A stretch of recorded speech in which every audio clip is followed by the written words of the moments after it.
My name is Emmerich. I work at BNP Paribas Fortis, and Ingrid is serial entrepreneur, founder of We Connect Data and Creative Ring.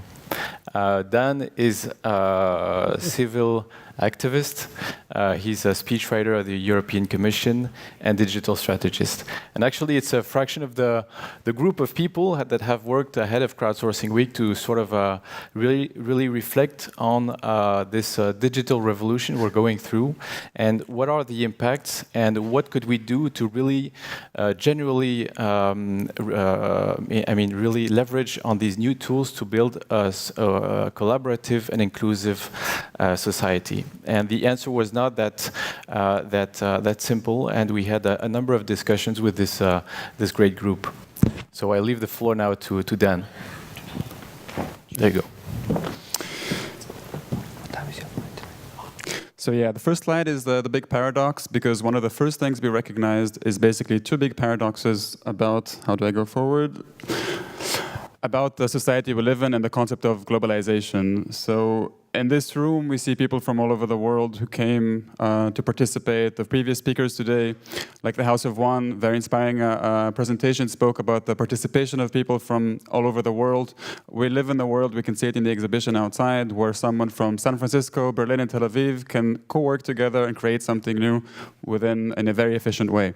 However, one of the first things we recognize is that this is not typical to the entire global society, that this is more about a very certain typecast of people, typically urban dwellers of a certain economic and educational class, and that there's a huge world out there that we're not reaching out to. In other words, ask the person from San Francisco, Tel Aviv, or Berlin that I mentioned before to co-work with someone from their own country in the countryside and see if they are feeling as connected, that they share the same values as they share with these global cities from around the world. So basically, we have an illusion of living in a globalized world where information, services, everything can flow very easily, but some of the recent political phenomena have reminded us that basically we are in a bubble, a global bubble, but still a bubble.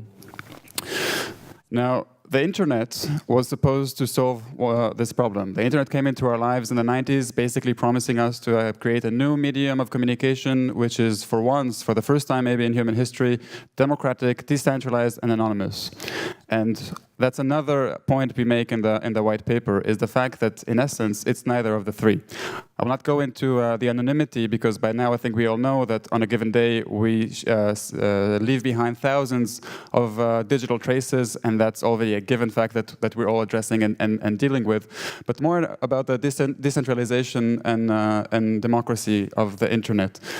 And one of the things we recognize here is that the internet has become not only the solution, but to some extent the problem, because of the way in which it has evolved, namely the very few gatekeepers who are managing the vast majority of traffic. So if we look at just Facebook, Google, Twitter, LinkedIn.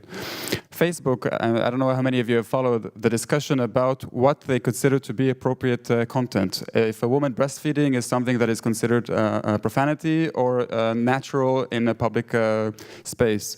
This is a discussion that was not being held in our public sphere or by our decision makers. It was behind the closed doors of Facebook. Google is the one who's defining which sites are considered safe or secure, which protocols they're using, and those who are not using what they consider to be secure and protecting our privacy will be removed from their search engine. So it's Google deciding for us what is safe for our digital rights. Twitter is the one deciding with an algorithm what kind of information we'll be exposed to. LinkedIn has human editors. I can tell you from my own experience as a publisher that when I give a call to the LinkedIn editor, my content will get about 20 times as much traffic. So that means that when you look at the number of views and shares on your social media and you see something that is spiking, you think that this is relevant or important content, but there are so many, we speak a lot about the automatic algorithms, sometimes even human algorithms, that decide for us what is worthy to be exposed to. And that we consider to be a big problem. I don't think I will have time to go into some of the solutions we discussed. We can maybe talk about it later on informally, but basically our main point is that we are at a critical point where these kind of digital platforms can be the solution, but they can also be a very dangerous phenomenon, and if we think that this should be addressed right now in order to make the internet indeed a collaborative platform and not one that creates the next problems of the 21st century. Well, thank you very much. So, as you heard already what Dan was saying, we had very lively discussions preparing the white paper that we have made and that is accessible to all of you. So now it's up to you as well, because we need you to think with us. The solutions are not so obvious. We really want you to think with us, like, how can this world become more inclusive? How can we make it more collaborative? How can we fight inequality? It's all not that obvious. And we had a very lively discussion about it on a personal level, on an organizational level, but also on policy-making level. What are the things that could be done? And I would like to share with you a couple of ideas that we worked out. It's just to trigger your thinking and to hope that during lunch you will have very nice discussion and come up with us to discuss them if you like to. First of all, we think, if we really want digitization and globalization to be accessible to everybody, would it not be necessary to talk the same language? If English is the language of digitalization, of globalization, would it not be normal that English is the first language our children learn at school? Yeah, it's a question. It doesn't mean that culture and creativity is not important for us. It's transformative forces, but we strongly believe that a common language is a must-have if you want to go to a more collaborative and inclusive world. Secondly, organizational level. We are growing up. We're growing up, going through an educational trajectory. We learn to be experts. We learn to be great employees. But are we able to work together with other experts? Are we able to listen? Are we really able to think out of the box and to leave the pathways that we've learned to go to? We heard a lot about entrepreneurship the last couple of minutes. Are we really entrepreneurs? Do we learn to be entrepreneurs at school? Don't think so. Entrepreneur is something, being an entrepreneur, you really need to do it in order to become it. So we really thought, would it not be a good idea, like we had military services, civic services years ago, to think of an incubation program, to get youngsters, to really give them the chance between 18 and 24 to take their lives in their own hands and to start their own businesses, to really get them to explore and learn what it is to be an entrepreneur, to look for bold solutions in the world that we're living, and really give them the opportunity to try and explore being an entrepreneur and moving the world ahead.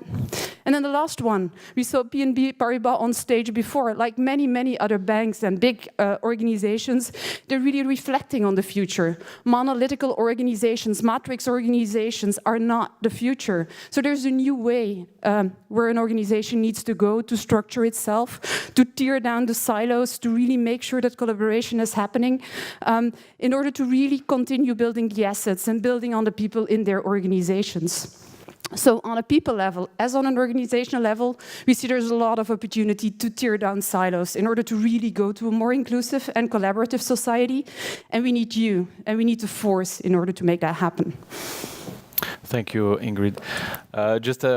As a conclusion, we see that, okay, everything is about ICT, everything is about crowdsourcing. Well, this is maybe the first idea you had, but as Yvon pointed out yesterday, there's a lot more about this. It's really about, and coming back to one of the questions to Hans earlier on, why are we investing so much in innovation, innovative companies? There needs to be a purpose. We need to really think of the social and environmental impact of the world of tomorrow.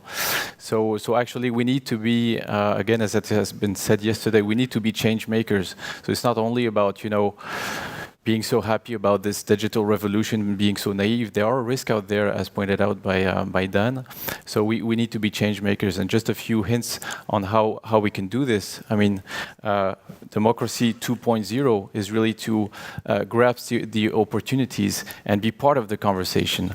It was mentioned earlier on by somebody from the Commission that there are a number of platforms on which you can contribute. We have put at your disposal a platform via our partner WooClap, so you can contribute via WooClap with the instructions on the papers you have here on your seat. And also today there is a workshop just after the coffee break on diversity, on how is it possible to work with people from different origins, different backgrounds. We're going to have this workshop. It's not for everybody because we have space constraints, obviously, but we're going to have this workshop, and I think it's really important for each and every one of us to reflect on this. Thank you.